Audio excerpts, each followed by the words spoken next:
আজকে মনোনয়ন জমা দেওয়ার পরে আপনি যে শিবপুর ৩ আসনের যে ভোটাররা রয়েছেন তাদের উদ্দেশ্য করে কি বলতে চান বা কি বার্তা দিতে চান? আসলে ধন্যবাদ আপনাদেরকে, অনেকক্ষণ যাবৎ কষ্ট করতেছেন। বার্তা হলো, আমরা গতানুগতিক রাজনীতিতে নয়, আমরা নীতি ও আদর্শে বিশ্বাসী হই।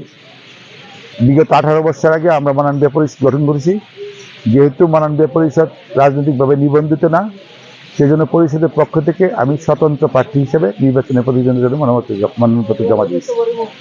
আমরা মুক্তিযুদ্ধের আলোকে সততা নিয়ে এবং সন্ত্রাস মুক্ত, দুর্নীতি মুক্ত, চাঁদাবাজি মুক্ত, মাদক মুক্ত এবং মানুষের সাথে গতানুগতিক রাজনীতির মতন নয়, নীতি আদর্শ বজায় রেখে জনগণের স্বার্থে কাজ করার জন্য আমরা আজকে এই নির্বাচনে অংশগ্রহণ করেছি।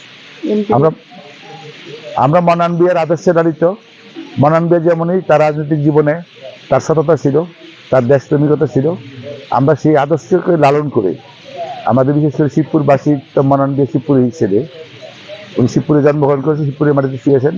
আমরা মনান বিয়ার আদর্শে আদর্শিত হয়ে আগামী দিনে ওনাকে অনুসরণ করে আমরা শিবপুরের জনগণের জন্য কাজ করার ইচ্ছা পোষণ করাতেই আমরা এই নির্বাচনে অংশগ্রহণ করেছি। শিবপুরবাসীর জন্য কি করতে যাচ্ছেন? আমরা শিবপুরবাসীর জন্য উন্নয়ন করতে চাই, শিবপুরবাসীকে নিরাপদ রাখতে চাই, রাজনৈতিক হানাহানি মুক্ত চাই, সন্ত্রাসবাদী, চাঁদাবাজি, মাদক মুক্ত শিবপুর করতে চাই। প্রশাসনের কাছে নির্বাচন পরিবেশ নিয়ে আপনাদের কি প্রত্যাশা?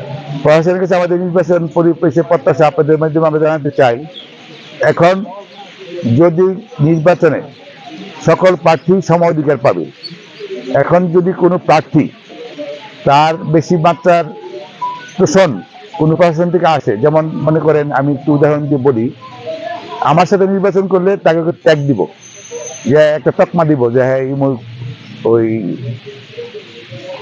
তার কি বলে এটা, মানে ডেভিল বলবে বা ইয়া বলবে। আমার কথা হলো, নির্বাচনে সকলে ভয়ভীতিহীন যেন কাজ করতে পারে, যারা অপরাধী তাদের সুনির্দিষ্ট অভিযোগের ভিত্তিতে যেন তাদেরকে গ্রেপ্তার করা হয়, কোনো হুমকি, কোনো পক্ষের লোকজনকে যেন অযথা হুমকি দেওয়া না হয়।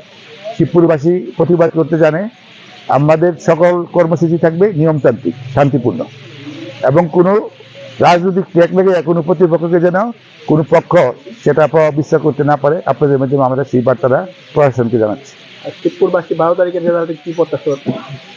যেহেতু মাননীয় শিবপুরের প্রিয় মানুষ ছিলেন, ওনার আদর্শকে আমরা 18 বছর ধরে লালন করে আসছি, এবং আমাদের শিবপুরের মাঝে আমরা বলবো, আসলে আমি যেটা প্রত্যাশা করি যে কোনো রাজনৈতিক দলের থেকে আমাদের মাননীয়